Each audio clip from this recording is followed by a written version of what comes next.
সাধারণকালের চতুস্ত্রিংশ সপ্তাহ বুধবার। প্রথম পাঠ প্রবক্তা দানিয়েলের গ্রন্থ 5 অধ্যায় পদ সংখ্যা 1 থেকে 6, 13 থেকে 14, 16 থেকে 17 এবং 23 থেকে 28। রাজা বেলশাজারের ভোজসভার সময় রহস্যময় দেওয়াল লিখন। ব্যাবিলনের রাজা বেলশাজার একদিন তাঁর 1000 প্রধান রাজপুরুষের জন্যে এক মহাভোজ সভার আয়োজন করেছিলেন। সেখানে সেই 1000 প্রধান রাজপুরুষের সামনে রাজা সুরা পান করতে বসলেন। এক সময় নেশার ঘোরে বেলশাজার হুকুম দিলেন যে তাঁর পিতা নেবুকাদনেজার জেরুসালেমের মন্দির থেকে যেসব সোনা আর রূপোর পূজা পাত্র বের করে এনেছিলেন তা যেন ভোজ সভায় নিয়ে আসা হয়, যাতে রাজা নিজে, প্রধান রাজপুরুষেরা ও রাজার যত পত্নী উপপত্নী সবাই ওই সব পাত্রে সুরা পান করতে পারেন। তাই জেরুসালেম মন্দির থেকে ঈশ্বরের সেই আপন গৃহ থেকে বের করে আনা যত সোনা ও রূপোর পাত্র সেখানে তখন নিয়ে আসা হলো, আর রাজা নিজে, প্রধান রাজপুরুষেরা ও রাজার যত পত্নী উপপত্নী সবাই তখন সেই সব পাত্রেই সুরাপান শুরু করলেন। তারা সুরাপান করতে লাগলেন এবং সোনা, রূপো, ব্রোঞ্জ, লোহা, কাঠ ও পাথর দিয়ে তৈরি যত দেবতার গুণগান গাইতে লাগলেন।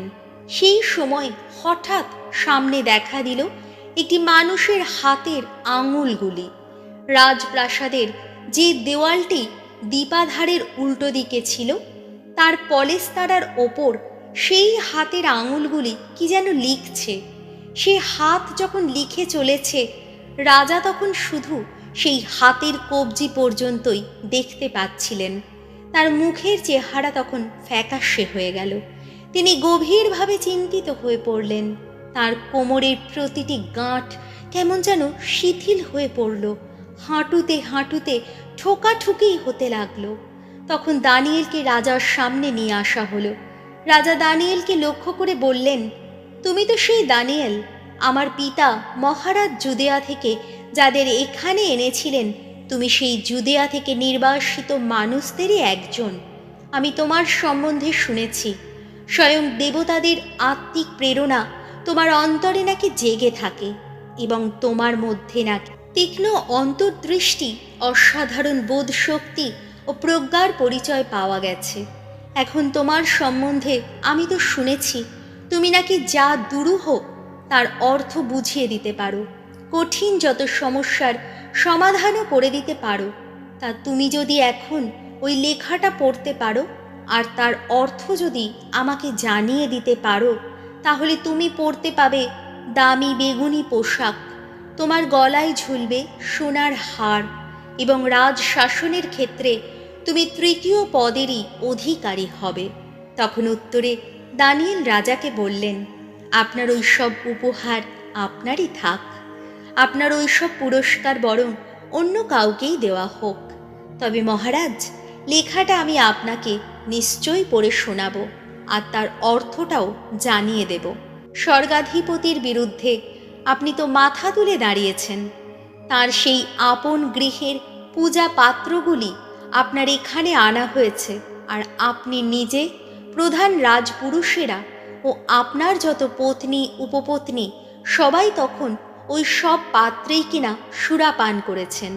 তাছাড়া আপনি তো তখন রূপো, সোনা, ব্রোঞ্জ, লোহা, কাঠ আর পাথর দিয়ে তৈরি সেই যত দেবতার গুণগানও গেয়েছেন। যারা না পায় কিছু দেখতে, না পায় কিছু শুনতে, না পারে কিছু বুঝতে, কিন্তু আপনার নিঃশ্বাস প্রশ্বাস, আপনার যত হাঁটা চলার নিয়ামক যিনি, কই সেই ঈশ্বরের মহিমা কীর্তন আপনি তো করেননি। সেই জন্যে তিনি এখানে ওই হাতটির আবির্ভাব ঘটিয়েছেন, আর ওই হাতটি লিখে রেখে গেছে এই কটি শব্দ। লিখে রাখা শব্দগুলি হলো এই: মেনে মেনে তেকেল ও পারসিন। আর এর অর্থ হলো এই: মেনে মেপে নেওয়া হয়েছে, অর্থাৎ ঈশ্বর আপনার রাজত্বের আয়ু মেপে নিয়েছেন এবং তার শেষও ঘটিয়েছেন।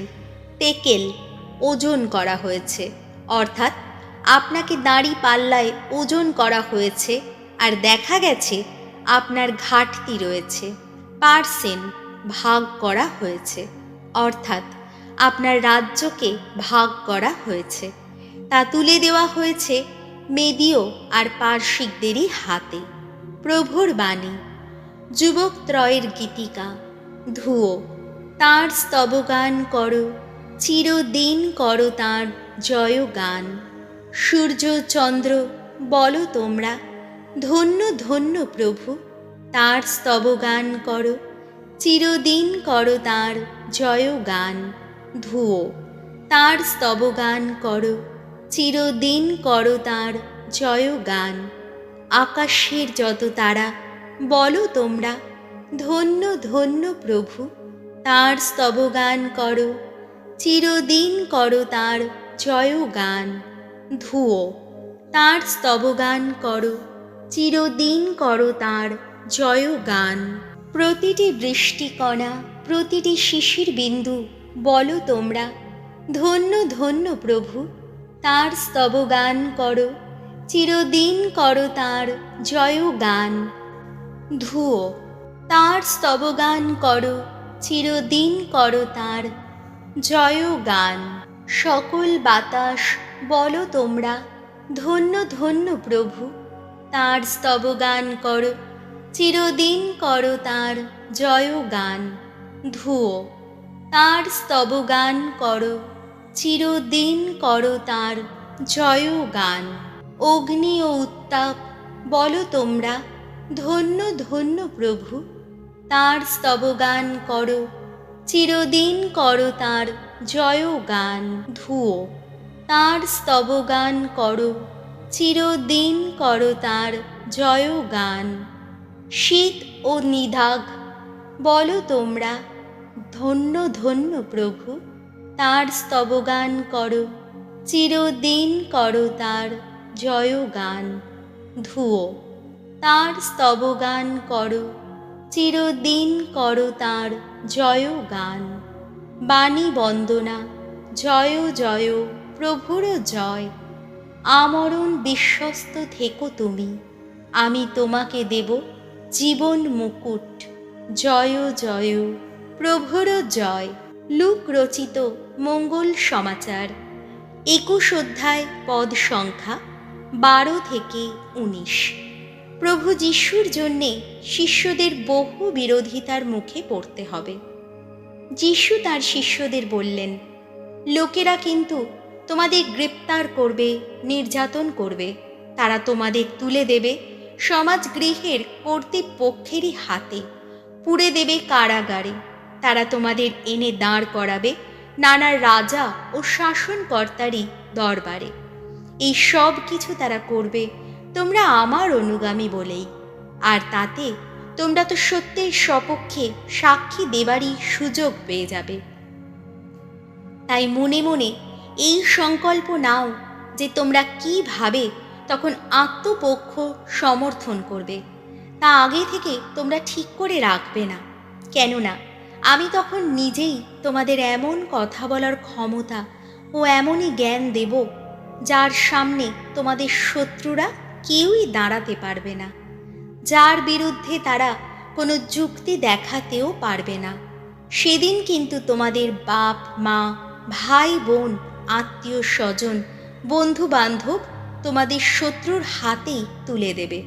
এমনকি সেদিন তোমাদের কয়েকজনকে মেরেও ফেলা হবে।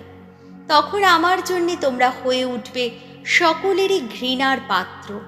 কিন্তু তবুও তোমাদের মাথার এক গাছি চুলও নষ্ট হবে না। তখন তোমাদের কর্তব্য নিষ্ঠাই তোমাদের রক্ষা করবে। প্রভু যিশুর মঙ্গল সমাচার।